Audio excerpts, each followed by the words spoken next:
So we're getting some new information, very detailed, emerging in the deadly ICE-involved shooting that took place in Minneapolis on Wednesday. DHS sources are telling Fox News the woman who was killed, Renee Nicole Good, was a member of the ICE Watch far-left group. And we have learned this is Minnesota braces for more protesting, or as I like to call it, potential agitation and criminal behavior among some. Alexis McAdams is in Minneapolis. Alexis.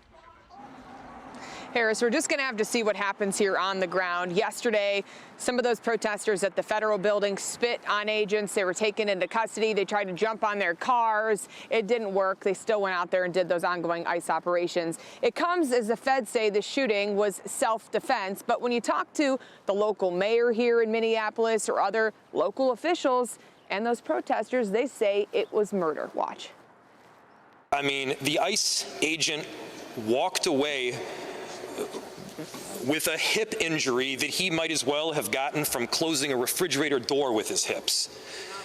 He was not injured. I've seen worse injuries from doing that.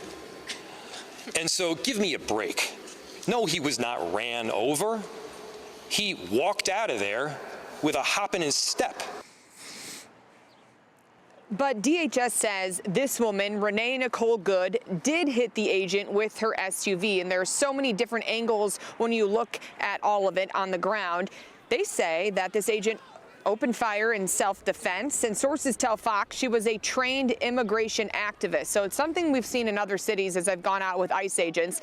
This was part of a group, though, called ICE Watch. They work with groups that monitor, they track, they interfere, and they're really against any type of federal immigration enforcement. They do everything they can to stop it. This video obtained by the Daily Mail shows Good was blocking the street for at least 4 minutes. So you can see her SUV there.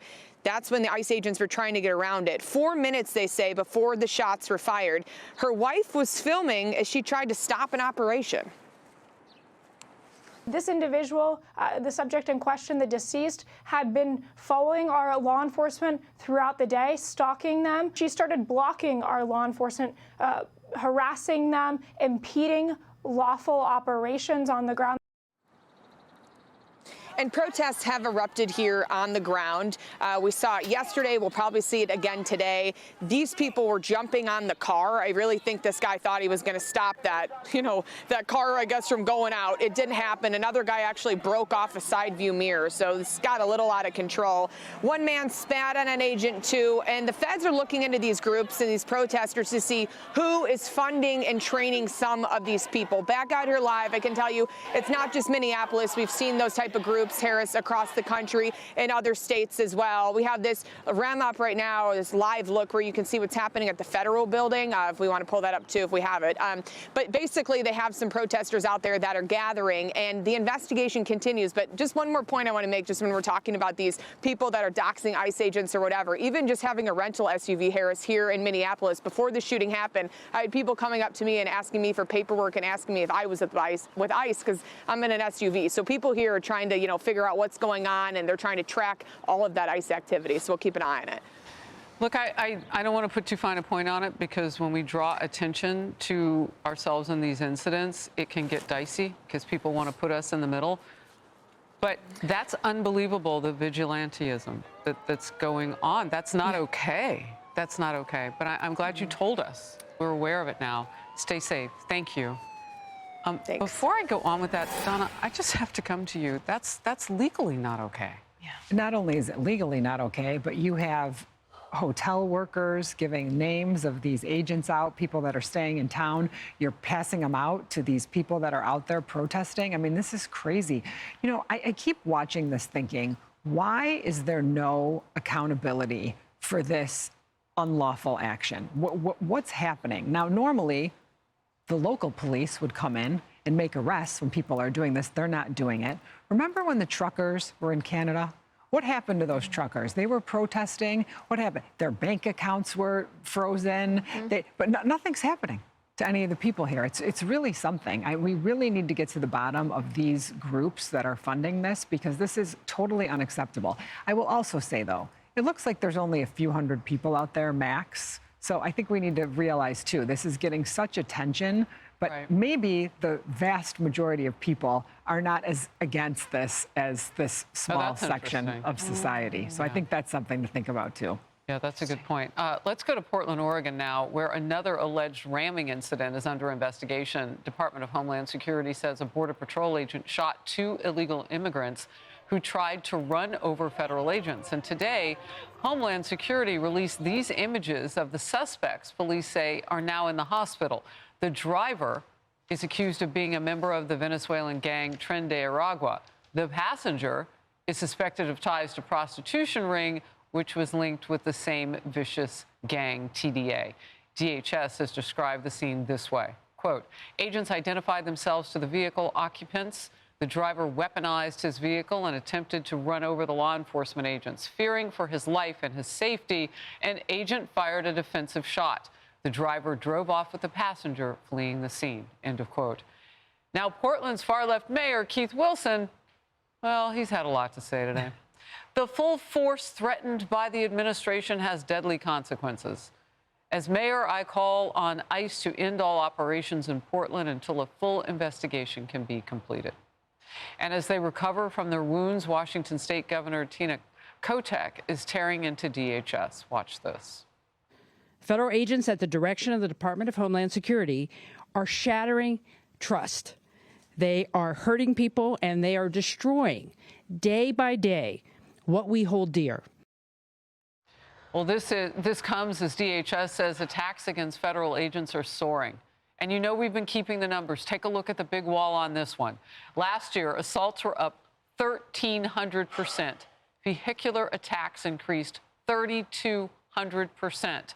Death threats rose by 8,000%. And the issue with that, Tommy, is if they're carried out, that's unsustainable in this country. And that's the goal. The goal is to push ICE out. And you have your elected Democrat leader saying, get out. They're not going to leave. They're going to do their job because the American people gave them a mandate to do such November 2024. So they will fulfill their mission one way or another. But when I hear these leaders say what we hold dear, gang members, pedophiles, those that carry out sexual assault, other assault, domestic violence, that's who you hold near and dear. Not only not the ICE agents, the men and women who are Americans in your community, by the way, who are carrying out their lawful duty, but you don't care about the Americans who are raped, pillaged, attacked, murdered, robbed. You don't care about them. You don't hold them dear. Why is ICE there? That's what just infuriates me about this whole conversation. They're there to enforce the law. They're not enforcing their law. They're enforcing the law. And you're sending people out to impede in that mission. And then things go horribly wrong. But this could all be avoided if you comply with law enforcement. If we had some cooperation with law enforcement, wouldn't that be fantastic? We're not going to get it. But if you would just tell people, do not impede because it could end very badly, you could avoid all of this. So you know what that makes me think? Emily, where is the sanctuary city for the victims? For the American citizens? Where is that? Right. It's just like, again, not to conflate topics, but it's just like the transgender biological, men in locker room issues. Where's the protection for the biological young women? In the whole outcry of everything, they've lost the actual seed of purity in the bottom that everyone is supposed to be on board about. You're absolutely right, Tommy. I've noticed that all of this rhetoric and all of this language by these elected officials and by people on the left are demonizing these individual agents for carrying out law. Not once have they talked about policy or law. I've not heard one time say, hey, this is the law I want to talk about because while these guys are enforcing it, that's the issue. Instead, they are vilifying people that are putting their lives on the line to execute the laws, to keep us safe from them. And if you describe all of these incidents in a vacuum, if you were to say, someone who was preventing officers from carrying out preventing a crime, from getting someone held accountable for a crime. And then when they were detained, they started using a weapon and tried to flee and put everyone in danger. And then, there was a defensive. If you put that in a vacuum, how many more people would say, gosh, that's terrible. This thing in Portland, a gang member and a prostitution ring alleged member, they had warrants out. They were a targeted search. Yeah. All of a sudden, they're trying to use their car as a weapon, and then they flee. And you said that if you put everything and you strip away the ICE identification, chances are 10 out of 10 people would say, oh my gosh, that's terrible. Yes, absolutely, I support getting criminals off the street and protecting law enforcement and bystanders while doing so. It's only the trigger word of ICE that all of a sudden has everyone up in arms, but they can't articulate why. Well, Trump. They can, because this is just a furtherance of that, of Trump derangement syndrome. Can you imagine that the governor of Oregon talks like that? Get out of here to ICE. When ICE is, as Emily just said, trying to defend the peace, they're there trying to keep the peace. That's what their job is. And they're being vilified not just by these protesters, but by the governor of Oregon in that clip that we just showed.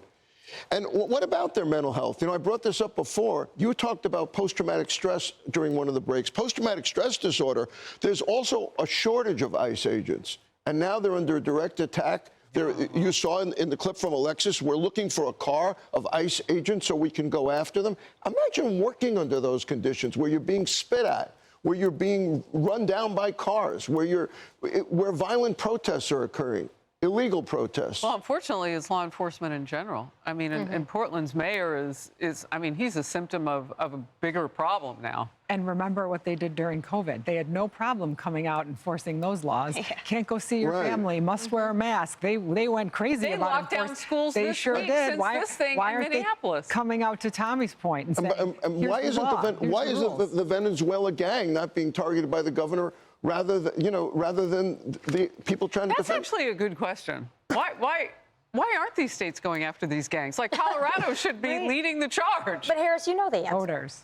We all know the answer, right? And in Minnesota especially, when you look at why do they want illegal immigrants in their communities so badly? Why?